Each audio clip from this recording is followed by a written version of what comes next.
Perspective is just one method of creating an illusion of three-dimensional space on a flat, two-dimensional surface.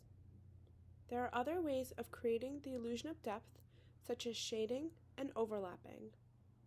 There are also several kinds of perspective, including atmospheric perspective, intuitive perspective, and linear perspective.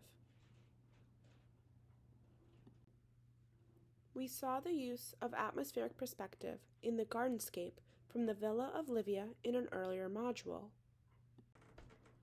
Atmospheric perspective is the graying and blurring of objects to suggest that they are in the far distance. We will discuss intuitive perspective in more detail shortly, but this refers to a method of suggesting illusion of space by the use of slanting orthogonal lines that do not converge towards one point.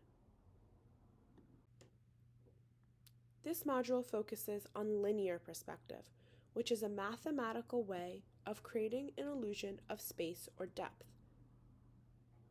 It is a method of depiction that determines the apparent size of objects in the distance, closely approximating what would be seen by a camera lens or by the human eye. The use of linear perspective is a major characteristic of Renaissance visual art, as opposed to Greek, Roman, medieval, or modern art, for example. During the Renaissance, perspective was not merely a technique. Artists integrated perspective within their work to convey metaphorical meanings. In addition, the systematic aspect of perspective contributed to the changing social status of Renaissance artists. Learn more about linear perspective by listening to the audio, watching the videos, doing the interactive exercises, and answering multiple choice questions as you scroll down the page. Feel free to pause the audio at any time as you do the activities.